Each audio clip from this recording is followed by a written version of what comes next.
Bonjour, bonjour, bonjour. Ce matin, encore une fois de plus, nous allons partager la parole de Dieu. Donc, nous allons continuer avec notre thème, une famille équilibrée. La fois passée, nous avons vu la famille de Jacob, qui par après est devenue Israël. Mais ce matin, encore, nous allons voir la famille d'Adam et Ève. Cette famille, nous allons voir un peu les difficultés auxquelles ils étaient butés, mais nous verrons un aspect qui est un aspect basé sur la communication. La communication, mais qui beaucoup plus va aller dans la compréhension. Nous lirons, ou nous lisons Genèse chapitre 3. Mais si je peux lire le dernier verset, dans les chapitres 2, il nous dit « L'homme et sa femme étaient tous deux nus, et ils n'en avaient point honte. » Et on continue, chapitre 3, verset 1, on nous dit « Le serpent était le plus rusé de tous les animaux des champs que l'Éternel Dieu avait fait. » Il dit à la femme, « Dieu a-t-il réellement dit, vous ne mangerez pas de tous les arbres du jardin? » La femme répondit au serpent, « Nous mangeons du fruit des arbres du jardin, mais quant au fruit de l'arbre qui est au milieu du jardin, Dieu a dit, vous n'en mangerez point et vous n'y toucherez point, de peur que vous ne mouriez. » Alors le serpent dit à la femme, vous ne mourrez point. Mais Dieu sait que le jour où vous en mangerez, vos yeux s'ouvriront et que vous serez comme des dieux, connaissant le bien et le mal. Est-ce que nous sommes ensemble? La femme vit que l'arbre était bon à manger et agréable à la vue, et qu'il était précieux pour ouvrir l'intelligence. Elle prit de son fruit, et en mangeant, elle en donna aussi à son mari qui est auprès d'elle, et ils en mangèrent. Donc, le verset 6 est très intéressant. Mais quand nous lisons ces quelques passages, nous voyons comment il y avait un problème de compréhension, un problème d'obéissance à ce que Dieu avait prescrit. Il y avait un problème sérieux. C'était un couple, c'était une famille, c'était le commencement de la race humaine. Dieu a créé Adam et Ève. Et l'homme ne vient pas de l'évolution, ne vient pas de n'importe quelle théorie qui peut se nommer ou qui peut se dire, mais l'homme vient de la création. Dieu a créé Adam et Ève et il les a mis ensemble pour qu'ils soient une seule chair, comme il a lui-même déclaré. Mais très tôt, nous voyons que Adam avait communiqué à la femme, ou Dieu avait bien communiqué aux deux, ce que lui ne voulait pas qu'il fasse.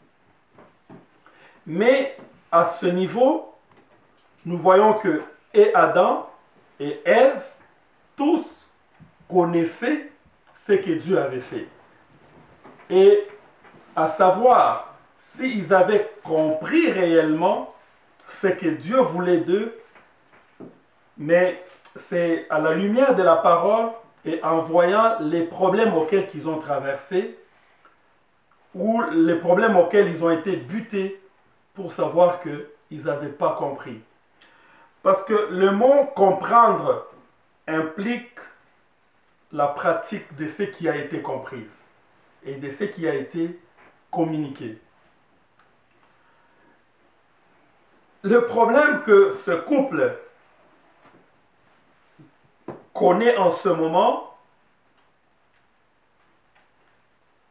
ils ont un problème de comprendre ce que Dieu avait prescrit, à savoir, vous ne mangerez pas de cet arbre dont je vous ai interdit. Parce que, à la fin, ils ont fini par aller manger de cet arbre-là. Le deuxième ou la deuxième difficulté, c'est que tout démontre que ces couples ici avaient un problème de communication entre eux.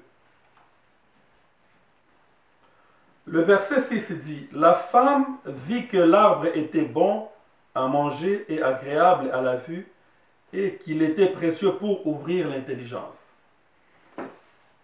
Elle prit de son fruit et en mangeant. » Et puis on dit quoi? La dernière partie du verset 6, êtes-vous ensemble? Elle en donna aussi à son mari qui était avec elle. Elle en donna aussi à son mari qui était avec elle. Donc, possiblement, il s'est passé une conversation dont la Bible ne nous relate pas. Ou il ne s'est pas passé du tout une conversation. Mais la façon dont on nous dit ici, c'est que Adam était d'accord de manger les fruits parce qu'il a consommé le fruit. Est-ce qu'il y a eu une discussion? On ne le saura jamais. Possiblement oui, possiblement pas. Mais on nous dit que Adam était là à côté. Ève a pris le fruit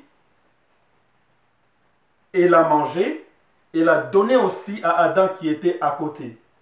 Mais revenons un peu, parce que les deux étaient avisés qu'il ne fallait pas manger de ce fruit-là. Est-ce que Adam ne pouvait pas dire à sa femme, ne pouvait pas dire à Ève, écoutez, ce que le serpent vient de te dire là, c'est un mensonge. N'embarquons pas dans cette histoire-là. Absolument.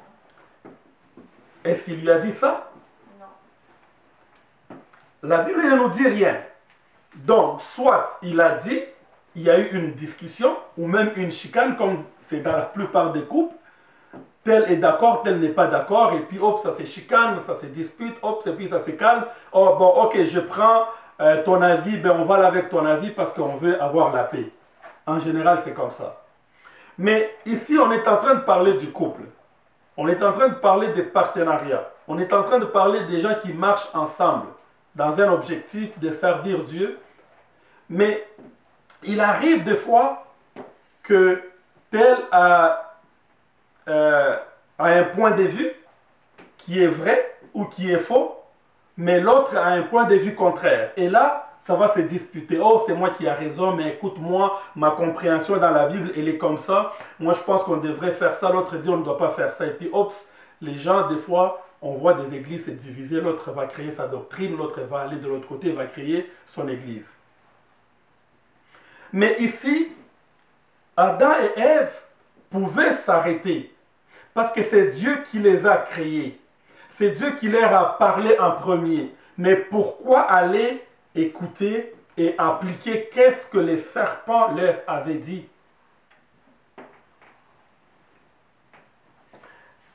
Il y a un problème. Moi, j'ai toujours dit, lorsque les points de vue sont divergents, c'est le moment où il faut se plonger dans la parole de Dieu pour savoir quelle est la volonté de Dieu. Mais ici, Adam et Ève connaissaient bien ce que Dieu leur avait communiqué. Ils connaissaient bien ce que c'est la volonté de Dieu. Ils étaient des créatures parfaites de Dieu. Ève n'a pas posé la question à Adam, je m'imagine, mais elle a écouté le serpent et du coup, elle a mangé, elle a vu que c'était bon, c'était agréable et elle en a proposé aussi Non, elle n'a pas proposé. Elle a donné à son mari qui a pris aussi à manger. Alors, ce passage, quand nous le lisons, il y a quelques points que nous pourrions découvrir. Premièrement, ce couple n'avait rien compris de ce que Dieu avait dit, mais pas parce que ce que Dieu avait communiqué était difficile à comprendre, mais c'est parce qu'il ne voulait pas comprendre. Comme la Bible dit, le peuple périt par manque de connaissance. Mais pas parce qu'ils ne connaissent pas, mais parce qu'ils n'en veulent pas la connaissance.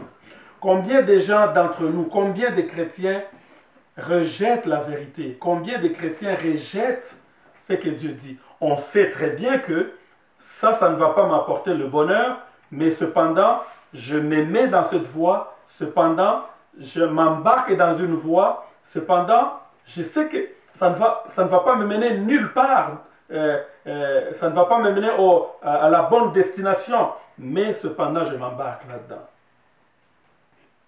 Ce que Dieu dit, c'est ce qui est vrai. Il ne faudrait pas inventer la roue. Ève n'a jamais possiblement pas posé la question, ou probablement pas posé la question à Adam. Écoute, qu'est-ce que le serpent m'a dit? Ils ont pris les fruits, ils ont mangé. Ça me ramène un peu à l'histoire dans Actes des Apôtres chapitre 5, au verset 1er jusqu'au verset 12, l'histoire de Ananias et Saphira. Un couple qui avait vendu sa propriété et ils ont caché l'argent et ils ont menti aux apôtres. Comme conséquence, ils sont tous deux morts pour avoir menti.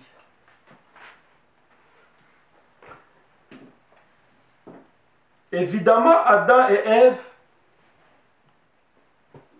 ils ont mangé le fruit. Comme conséquence, la mort est entrée. Et du coup, ils ont découvert qu'ils étaient nus. Ils sont partis se cacher, mais tout était déjà consommé.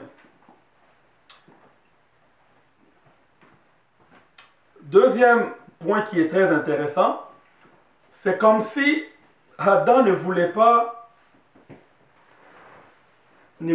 voir la vérité en face.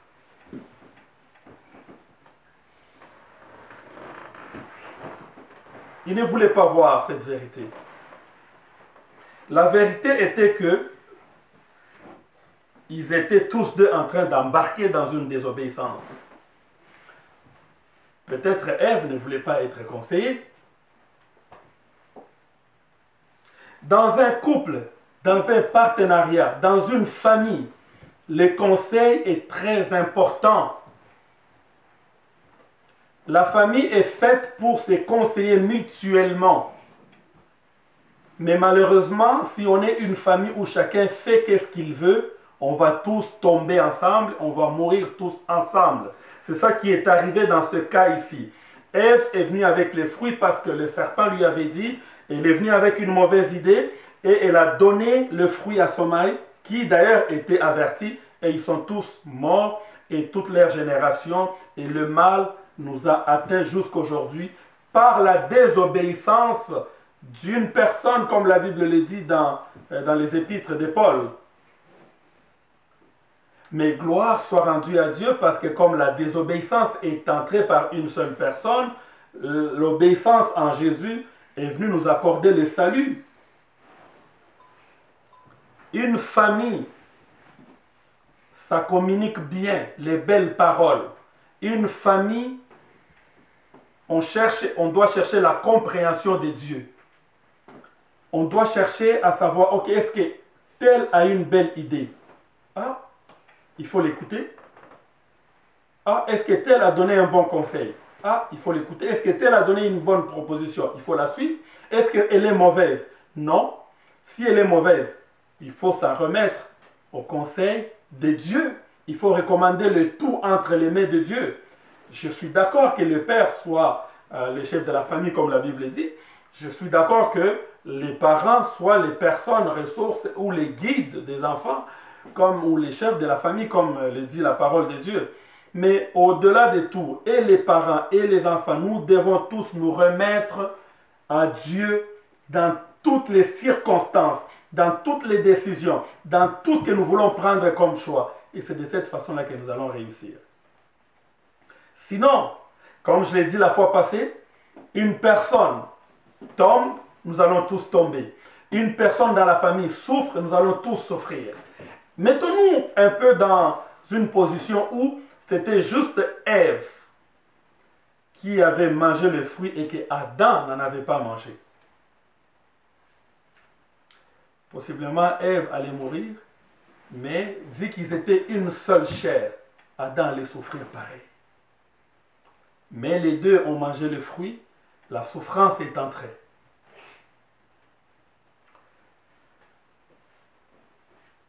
Une famille, ça se conseille. Une famille, ça écoute. Une famille là où il n'y a pas de conseils, une famille là où les gens ne s'écoutent pas, une famille là où les gens prennent des décisions et ils s'embarquent, ils tombent tous, ils souffrent ensemble. Mais Adam me fait penser un peu à un mauvais leader, un peu là, dans cette circonstance. Il me fait penser à un mauvais leader. Comme chef de la famille, comme le mari, Adam avait la responsabilité de dire à sa femme, non. Dieu a dit, on n'y touche pas, on n'y va pas. Mais possiblement, Adam ne voulait pas des chicanes, ne voulait pas des difficultés, ne voulait pas des problèmes. Et ils ont mangé les fruits. Adam pouvait dire à Ève, on se recommande à Dieu, comme on a des doutes, parce que le serpent a introduit les doutes dans leur cœur. Et vite la femme a vu que le fruit était bon, ils en ont mangé, et la mort est rentrée, la souffrance est rentrée pour toute l'humanité jusqu'à aujourd'hui. Alors, pour terminer, Jésus est celui qui est capable de pouvoir sauver nos familles. Comprendre la parole de Dieu, comprendre les recommandations de Dieu, c'est être capable de les mettre en pratique. C'est être capable de les suivre. Quand on a des doutes, il faut se recommander à Dieu à travers Jésus. Alors, si vous traversez des moments difficiles en tant que famille, en tant que couple, dans vos partenariats, recommandez-vous à Dieu en Jésus. Parce que c'est lui qui est la solution. Il est le chef de toute famille. Il est le chef de tous ceux qui le cherchent. Il est celui qui nous répond quand on l'appelle. C'est un Dieu fidèle. Alors que Dieu vous bénisse sur ces paroles et que nous puissions prendre un temps de prière pour ces instants.